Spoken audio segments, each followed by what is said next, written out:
Assalamualaikum warahmatullahi wabarakatuh.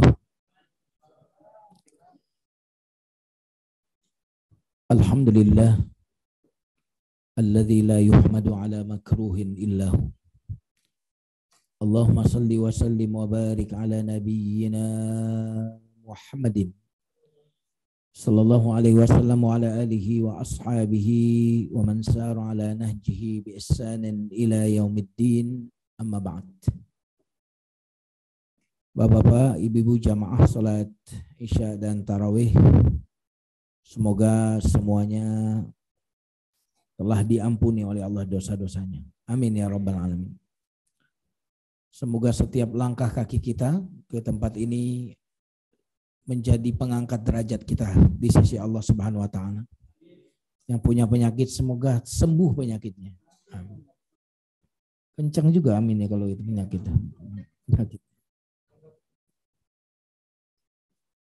Jemaah sekalian yang dimuliakan Allah Subhanahu wa taala. Kita awali kajian kita hari ini dengan doa terlebih dahulu. Nastaghfirullahalazim. Nastaghfirullahalazim. Nastaghfirullahalazim. Rabbi na'udzubika min hamazatis syayatin wa na'udzubika rabbi ay yahdurun. Akhrijna min zulumatil jahli wal wahmi ila anwaril ma'rifati wal ilm. Wa akhrijna min uhulish syahawat ila jannatil qurubat. Walhamdulillahi rabbil alamin. Kita baca basmalah.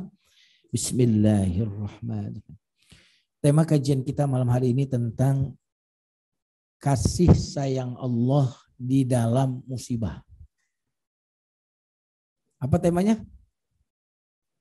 Kasih sayang Allah di dalam musibah. Ini tema yang agak aneh. Ya kan? Kenapa? Karena kalau sayang kenapa dikasih musibah kan gitu. Kalau Allah itu Maha Penyayang, kenapa kita mendapatkan ujian hidup? Maka tema ini tema yang agak aneh, nyeleneh. Kasih sayang Allah di dalam musibah. Tapi tema ini jamaah sekalian saya ambil dari doanya Nabi Ayub atau ungkapan Nabi Ayub di dalam surat Al-Anbiya ayat 83. Sekaligus ini saya kasih amalan. Jadi kalau sakit, kalau dapat musibah bisa pakai ungkapan atau doanya Nabi Ayub ini. Di surat Al-Anbiya ayat berapa? 83. Ya. Allah Subhanahu wa taala berfirman, wa ayyuba idz nada rabbahu anni massani ad-dur wa anta arhamur rahimin.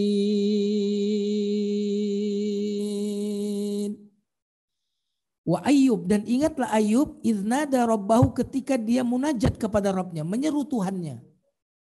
Apa yang dikatakan oleh Nabi Ayub?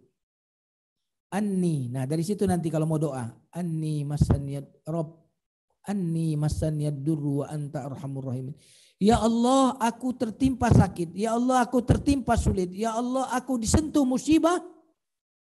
Dan justru di sini kuncinya. Nabi Ayub justru menyanjung Allah. Nabi Ayub menyebut Asmaul Husna, Arhamur Rahimin, Arhamur Rahimin. Ya Allah, tidak ada yang lebih penyayang melebihi Engkau. Justru Nabi Ayub mengatakan Allah Maha Penyayang itu di saat beliau tertimpa musibah. Keren gak? Keren gak nih? Kenapa? Kalau kita bilang Allah Maha Penyayang itu kapan?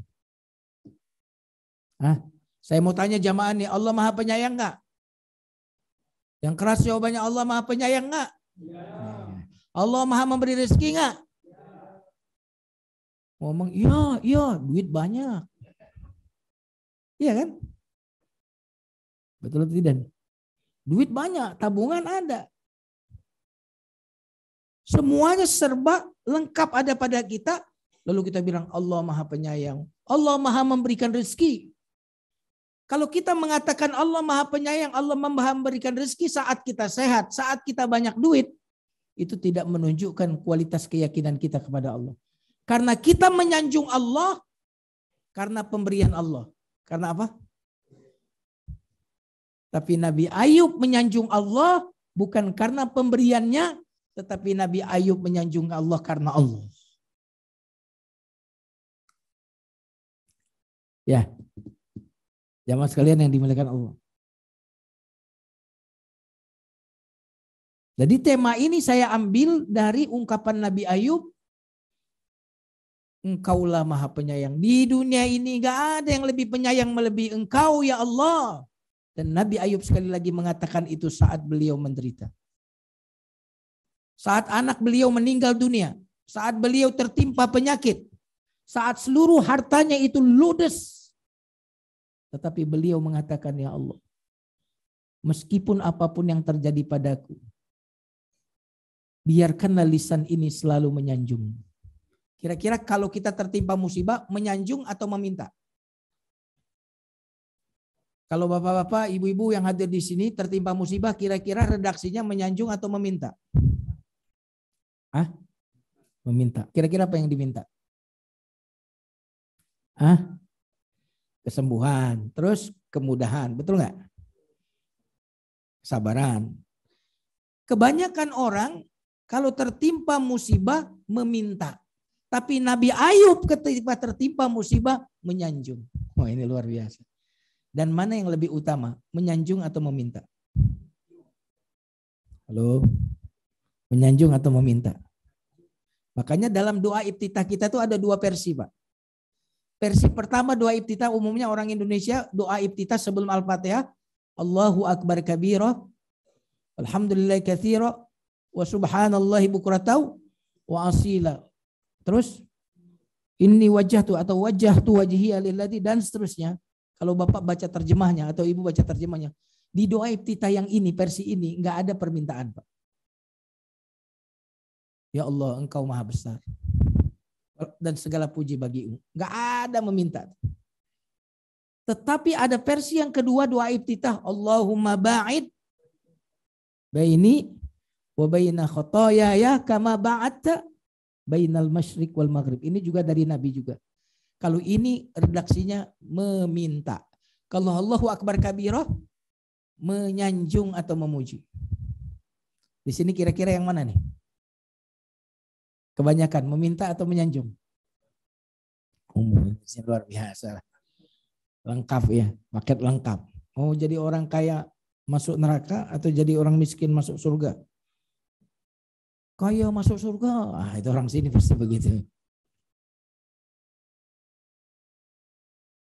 Kalau kita bandingkan mana yang lebih baik, ternyata para ulama mengatakan yang lebih baik adalah yang versi menyanjung Allah daripada meminta kepada Allah. Kenapa demikian? Karena kalau kita menyanjung berarti yang kita lakukan sesuatu yang untuk Allah. Tetapi ketika kita meminta, kita melakukan sesuatu yang untuk siapa? Hah? Untuk diri sendiri. Mana yang lebih tinggi? Sesuatu yang untuk Allah atau untuk kita? Karena itulah di dalam surat Al-Fatihah Allah mendahulukan iyyaka na'budu wa iyyaka nasta'in. Iyyaka na'budu wa iyyaka nasta'in.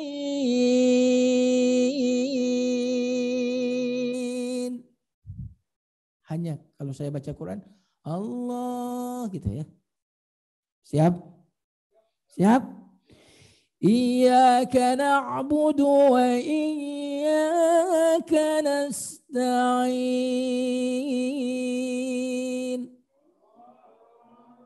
Pales.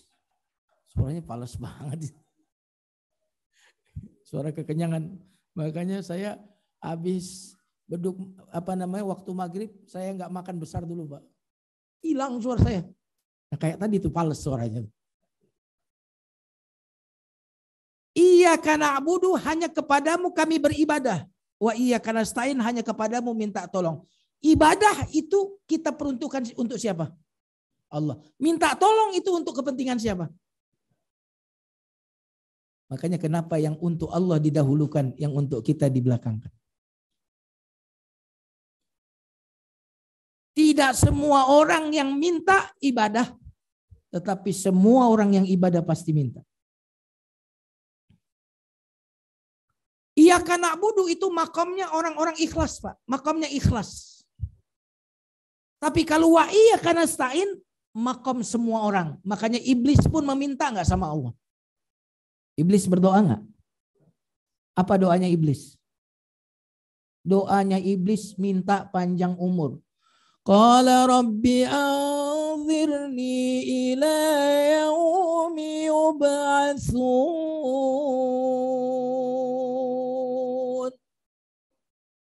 Ya Allah, panjangkan umurku, tangguhkan usiaku sampai hari kebangkitan. Berarti yang minta doa panjang umur ini di ayat ini siapa? Iblis. Berarti yang suka minta doa panjang umur, saya nggak bilang gitu loh. Ini ya, tadi bukan saya ya. Dicatat itu.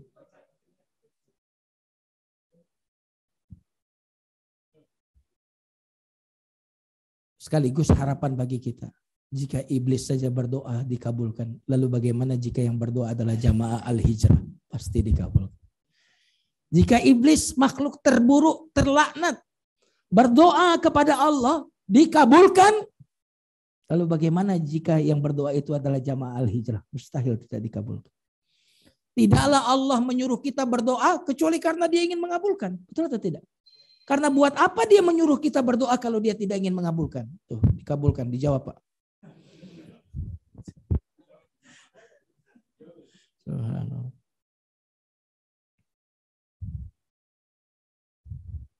Makanya semua orang yas'aluhu man fis samawati wal ardh. Meminta kepada Allah siapapun yang ada di langit dan di bumi. Tapi belum tentu yang meminta itu kemudian na'budu, beribadah kepada Allah Subhanahu wa taala.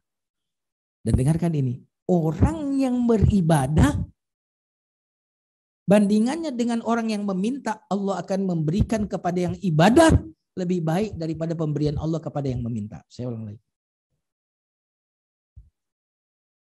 Pemberian Allah kepada yang ibadah akan lebih besar daripada pemberian Allah kepada yang meminta. Nah, jamaah sekalian yang dimuliakan Allah Subhanahu wa taala. Kembali tadi. Ternyata Nabi Ayub justru mengatakan Allah penyayang justru di saat beliau tertimpa begitu banyaknya musibah. Oke, saya mau kasih ini, Pak. Mau nggak kita menjadi orang tangguh? Tangguh, tak tergoyahkan, mau nggak? Kalau ada orang tertimpa penyakit, pertanyaannya Allah bisa menyembuhkan nggak? Bisa nggak? Mampu nggak? Mampu. Mau nggak Allah menyembuhkan? Mau nggak? Kalau mampu, oke. Mau? Belum tentu. Tapi kalau Allah mau, mampu nggak dia menyembuhkan? Dengarkan ini, ada seseorang yang kena kanker, Pak. Dan dokter sudah vonis, ini udah nggak bisa diselamatkan. Lalu dia berdoa. Dalam doanya dia mengatakan, ya Allah, Engkau maha mampu. Jika Engkau mau, aku pasti sembuh, kata dia. Subhanallah. Ajaib, Pak. Ketika dia mau operasi, di ronsen lagi oleh dokter, apa yang terjadi? Bersih. 2 tahun, 3 tahun, 4 tahun dia sehat, tiba-tiba muncul lagi. Lalu dia ingat doa-doa dia yang dulu. Dulu dia pernah sakit, kanker, sembuh total kata dokter, lalu dia berdoa lagi. Ya Allah, sekian tahun yang lalu aku sakit ya Allah. Dan Engkau mampu menyembuhkan aku. Saat ini juga kalau Engkau mau, Engkau pasti bisa menyembuhkan aku. Pertanyaannya, setelah itu dia berlama-lama berdoa, enggak sembuh-sembuh. Apa yang akan terjadi? Kalau terjadi seperti itu pada seseorang, kira-kira dia kecewa enggak dengan Allah? Dia kecewa enggak? Kecewa enggak kalau dia enggak sembuh-sembuh? Bagaimana supaya dia tidak kecewa? Dia harus mengatakan apa yang dikatakan oleh Nabi Ayub. Ya Allah, Engkau berikan aku sakit dahulu. Dokter memvonis tidak akan sembuh. Ternyata kalau Engkau mau, telah terbukti pada kehidupanku aku sembuh. Tapi kemudian setelah beberapa tahun ini ya Allah, aku kembali mengalami penyakit yang sama ya Allah. Dan jika engkau mau, pasti juga engkau akan menyembuhkan aku. Sudah berhari-hari bermalam-malam aku berdoa kepadamu ya Allah. Dan ternyata engkau belum menyembuhkanku. Ya Allah. Dia harus sampai kepada perkataan Nabi Ayub. Ya Allah. Apapun yang terjadi padaku ya Allah. Jangan biarpun sedetik pun lidah ini kecuali hanya memuji engkau ya Allah. Kecewa gak? Kecewa gak? Kira-kira kecewa gak? Kenapa? Karena dia memuji Allah bukan karena pemberian Allah, tetapi dia memuji Allah karena siapa? Karena Allah. Sudah nyambung? Halo, nyambung atau enggak nih? Oke. Ulang lagi. Pasti apa tadi bukanya lumayan. Kalau orang belum sampai kepada perkataan Nabi Ayub. Saya kasih analogi aja. Gini. Kalau kita sakit, kita ingin sembuh. Betul nggak? Seandainya sembuh, itu keinginan siapa? Yang kepengen sembuh tadi inginnya siapa? Tapi faktanya kok tidak sembuh. Kita inginnya sembuh. Faktanya tidak sembuh. Saya mau bertanya. Tidak sembuh itu kalau demikian keinginan siapa? Tadi ingin sembuh itu keinginan siapa? Dengarkan jawaban ini. Mana yang lebih baik? Keinginanmu atau keinginan Allah?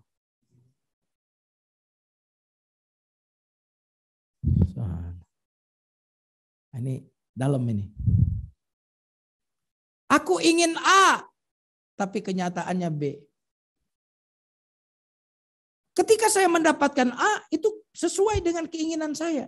Tetapi ketika faktanya B, berarti B itu keinginan siapa? Allah. Pertanyaan saya. Mana yang lebih baik, keinginan kita atau keinginan Allah? Mana yang lebih maslahat untuk kita, keinginan kita atau keinginan Allah?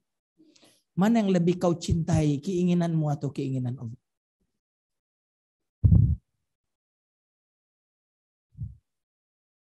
Maaf ini, kira-kira tadi habis buka, kan kenyang ya?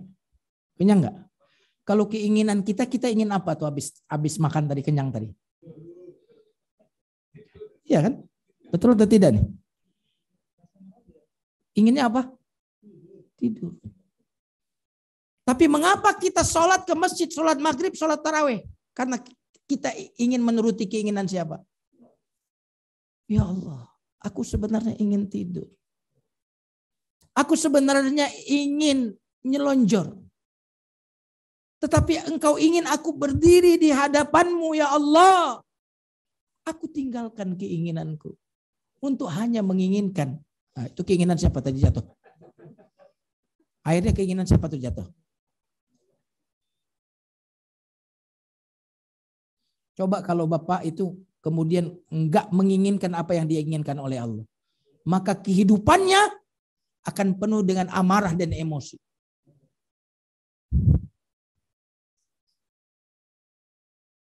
Halo? Kalau saya tanya halo, jawabannya hai. Halo? Hai? Udah lemes ini. Jam berapa nih? Ini ceramah saya ini baru pembukaan ini. Belum masuk. Apanya kasih sayangnya? Kita ingin tidur. As-salatu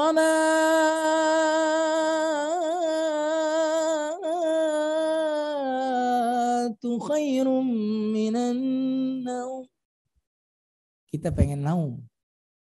Tapi Allah menginginkan sholat untuk kita. Ya Allah, aku tinggalkan keinginanku untuk menginginkan apapun yang kau inginkan. Keinginanku tidak pernah menyelisih keinginanmu ya Allah. Itulah makna daripada raditu billah wabil islami di.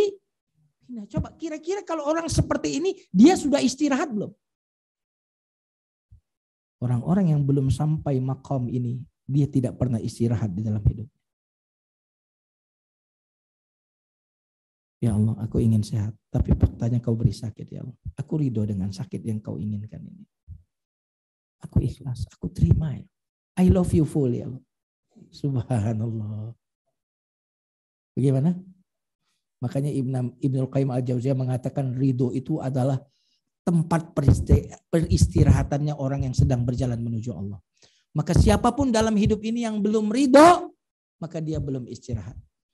Coba banyak orang-orang yang di Indonesia nggak ridho tinggal di Indonesia, akhirnya dia kepengen ke luar negeri. Yang di luar negeri kepengen pulang ke Indonesia. Yang belum menikah kepengen menikah. Dia marah, saya belum menikah.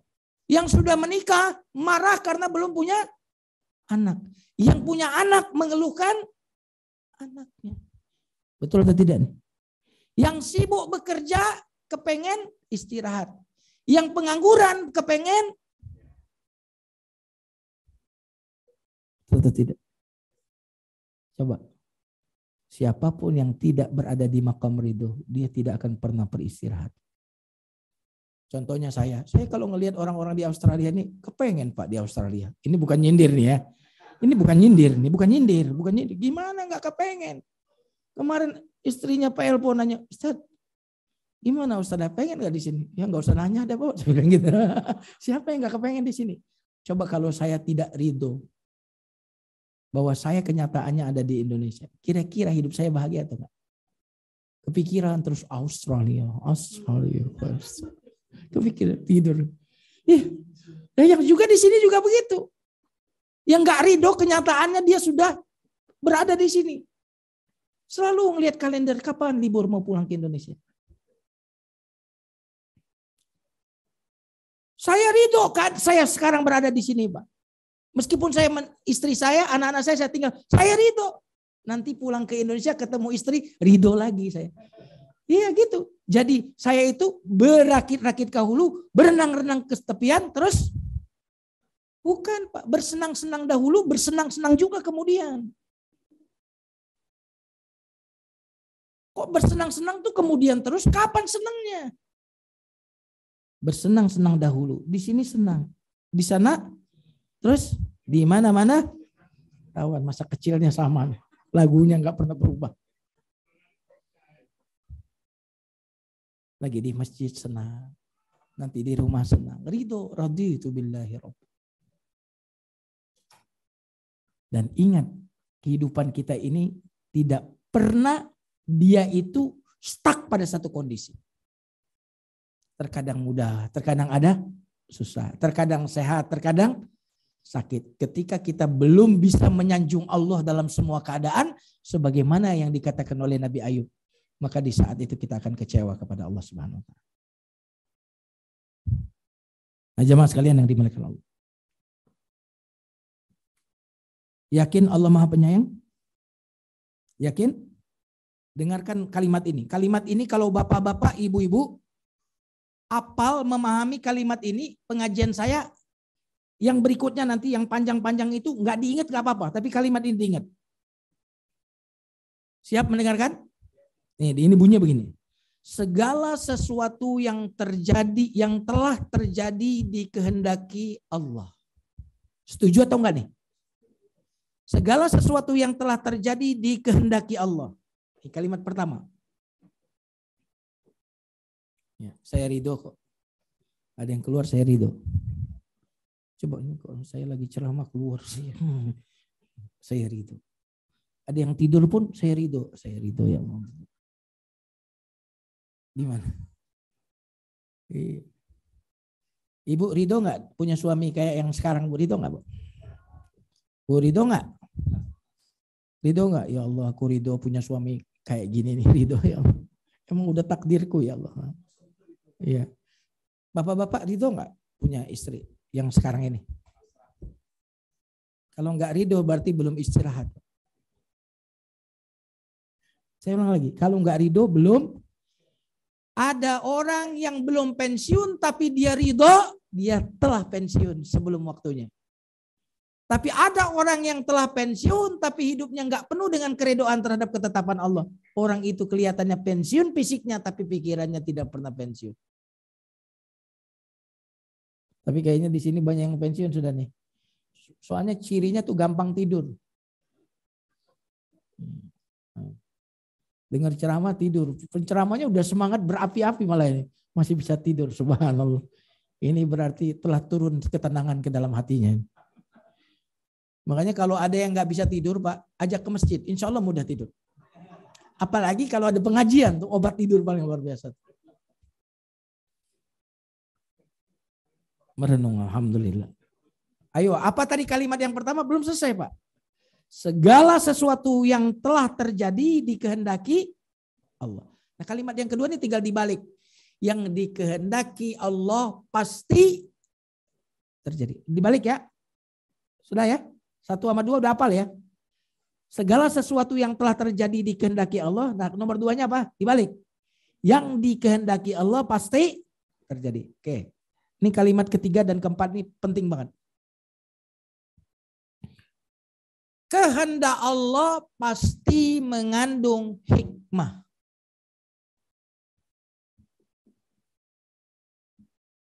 Mungkin nggak Allah itu melakukan sesuatu nggak ada maksud? Mungkin nggak? Mungkin nggak? Mungkin nggak Allah itu iseng?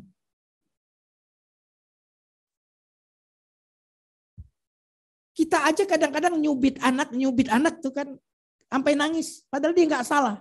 Ada maksudnya nggak itu?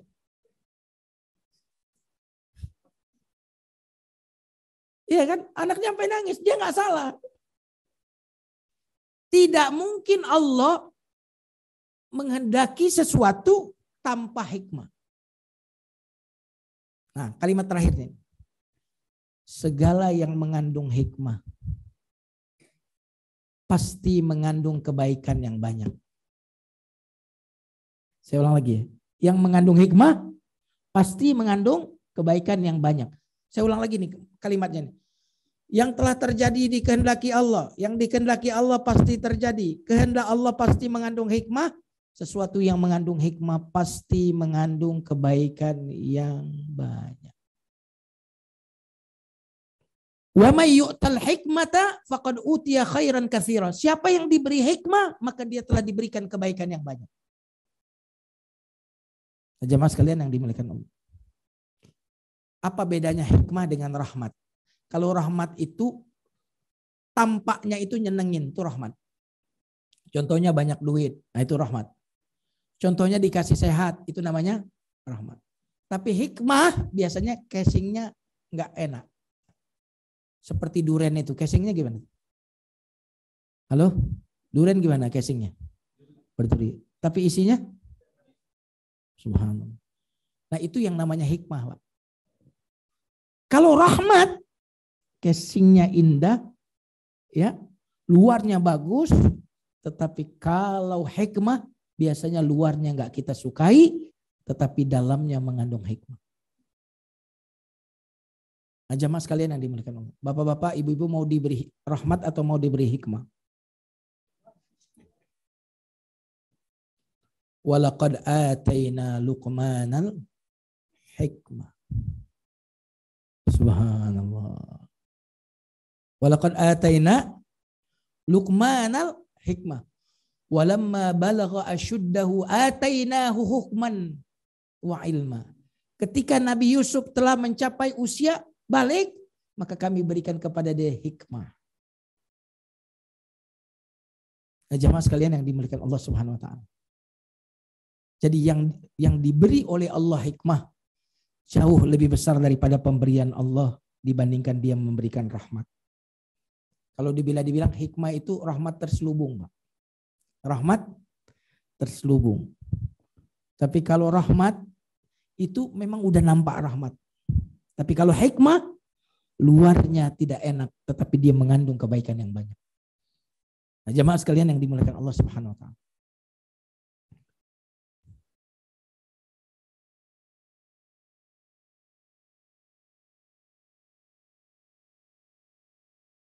Kasih sayang Allah di dalam musibah. Oke. Saya mau tanya. Kalau dokter bedah pakai pisau dengan begal, tahu begal, Pak? Tahu yang tukang bacok pakai pisau. Semuanya melukai. Setuju atau tidak? Dokter bedah pakai pisau melukai. Begal pakai pisau melukai. Tapi ingat, Begal melukai untuk melukai. Tapi dokter bedah melukai untuk mengobati. Subhanallah. Kira-kira kalau kita habis dioperasi oleh dokter, setelah operasi kita bilang apa sama dokter? Setelah selesai operasi, sudah selesai boleh pulang, kita bilang apa ke dokternya? Terima kasih. Kenapa Pak? Padahal Bapak dilukai. Padahal bagian dari tubuh kita dijahit. Kenapa kita berterima kasih kepada dokter? Karena kita tahu bahwa dokter itu, dia menjadi dokter kuliahnya lama. Dia belajar, dia memiliki pengetahuan. Dan dia melakukan tindakan itu berdasarkan ilmu, berdasarkan pengetahuan. Dan dia melakukan itu dalam rangka mengobati.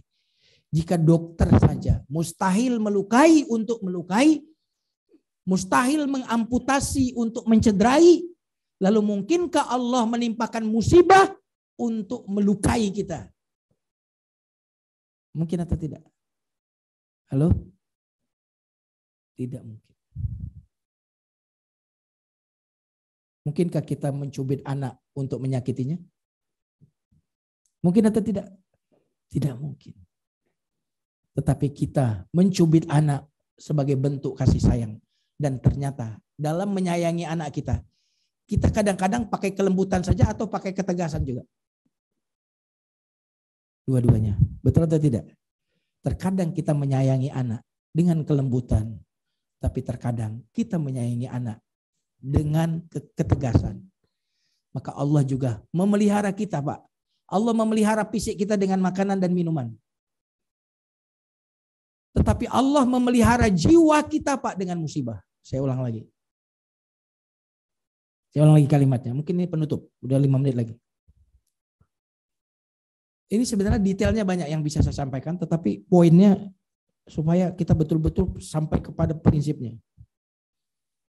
Allah memelihara tubuh kita dengan makanan, minuman, dengan vitamin. Setuju? Setuju atau tidak nih?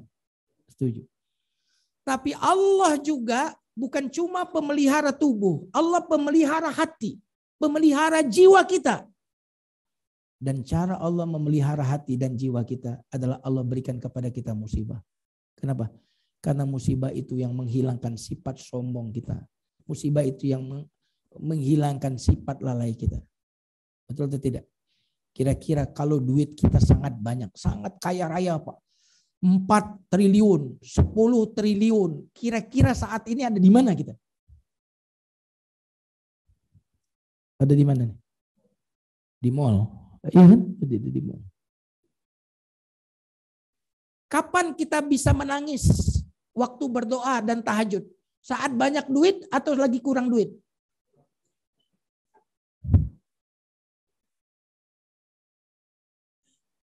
Kapan kita bisa khusyuk menyebut Allah, ya Allah?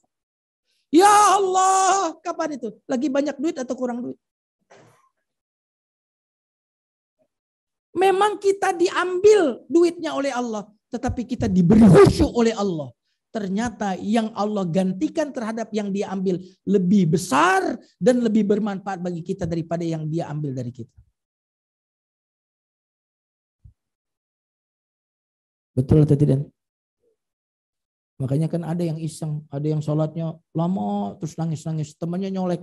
Bro, kenapa? Lu pasti lagi banyak masalah ya? Lah kok tahu? Lu soalnya di sujudnya lama menangis lagi.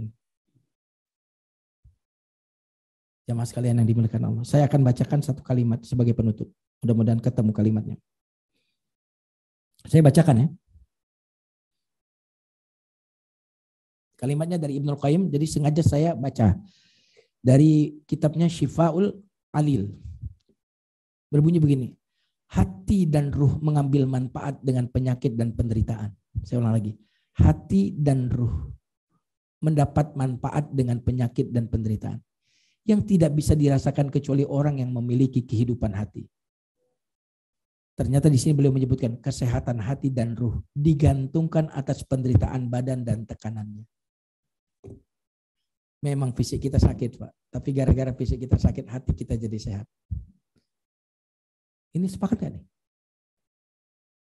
Tapi biasanya banyak orang yang fisiknya sehat, justru itu yang membuat hatinya berpenyakit. Saya bacakan lagi. Sesungguhnya jika bukan karena berbagai cobaan dunia dan musibahnya, niscaya hamba akan terjangkit berbagai macam penyakit, sombong, bangga diri, keras hati, yang menjadi penyebab kebinasaannya baik di dunia maupun di akhirat. Maka kata beliau, kalau bukan karena Allah mengobati hamba-hambanya dengan berbagai macam cobaan dan ujian. Coba lihat bagaimana Ibnu Qayyim melihat, kalau bukan karena Allah mengobati hambanya dengan berbagai obat dan berbagai obat cobaan dan ujian. Berarti cobaan dan ujian itu apa kata Ibnu Qayyim tadi? Kira-kira kalau dikasih obat seneng nggak? Seneng nggak? Maka orang yang telah diberikan musibah, kata Ibnu Qayyim, adalah orang yang sedang diberikan obat. Kalau tidak dikasih obat ini, manusia akan sombong dan melampaui batas. Dan terakhir,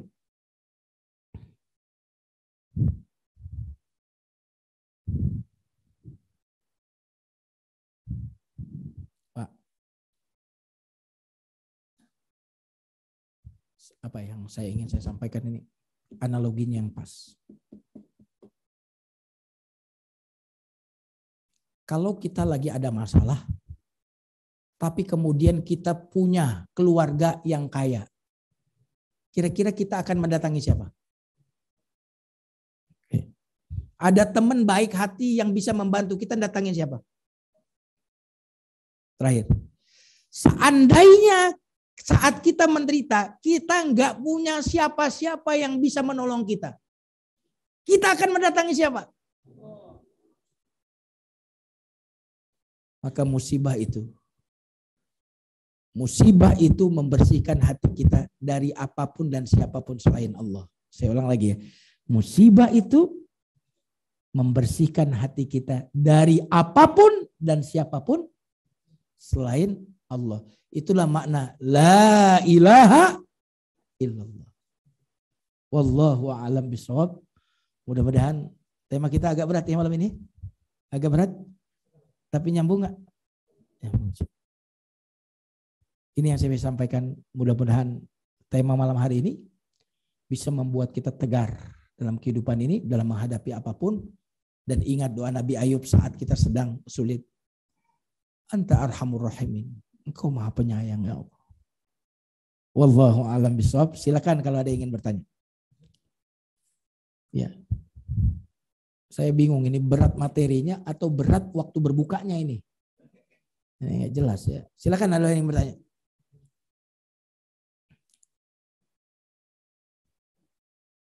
Ada nggak yang mau bertanya ibu-ibu? Alhamdulillah. Nah, kalau mau besok kita akan bedah subuh. Apa aja sih kasih sayang Allah itu dalam penderitaan itu? 1, 2. Kalau ini globalnya. Globalnya. Nah, sehingga kita senantiasa husnuzon kepada Allah. Berbaik sangka. Siapa tahu kamu membenci sesuatu, padahal itu baik bagimu. Siapa tahu kamu menyukai sesuatu. Oke, saya mau bertanya. Maaf. Sehat itu baik nggak? Sehat itu baik nggak? Sehat itu baik nggak? Baik. Gampang bilang sehat itu baik. Sakit itu baik nggak?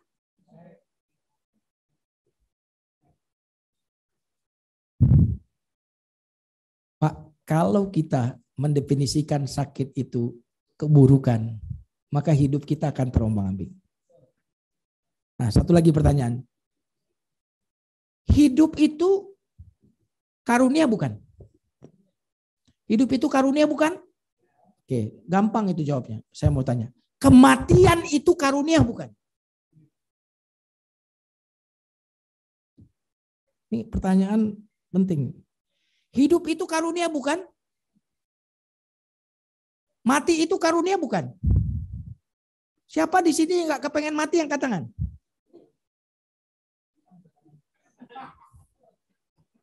Cerdas ini. Untung orang tua saya nih, kalau bukan.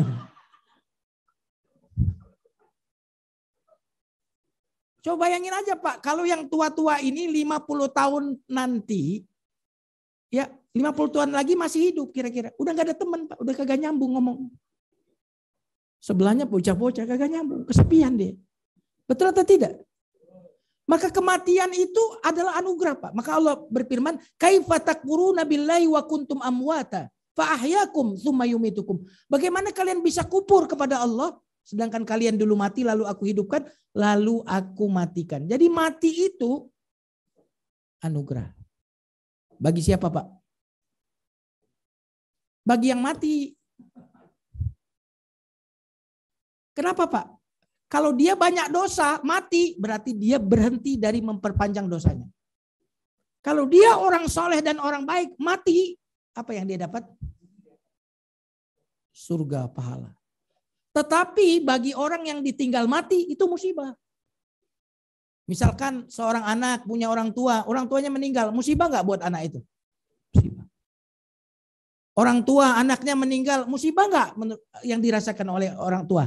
Musibah. Mohon maaf nih. Istri suaminya meninggal. Kira-kira suami meninggal bagi istri tadi yang ditinggal musibah nggak? Musibah. Istri. Pasti dia bilang musibah Pak. Yang nanti jawabannya rada-rada nyeleneh itu kalau istri bapak meninggal musibah atau karunia?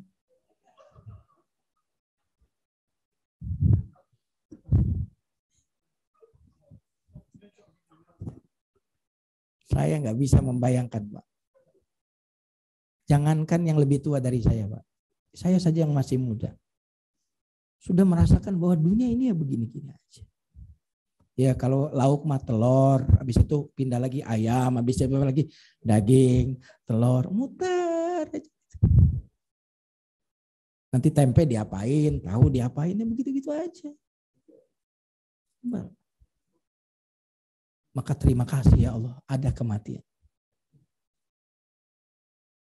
Makanya kematian itu adalah peristirahatannya orang beriman. Tapi kematiannya orang kafir, orang lain beristirahat dari kejahatannya. Semoga semua kita, kematian kita suatu saat nanti adalah peristirahatan kita dari segala macam keburukan. Mari kita tutup dengan istighfar. Astagfirullahaladzim. Subhanakallahumma bihamdika asyhadu an la ilaha illa anta astaghfiruka wa atubu ilaik. Barakallahu li wa lakum. Wassalamualaikum warahmatullahi wabarakatuh.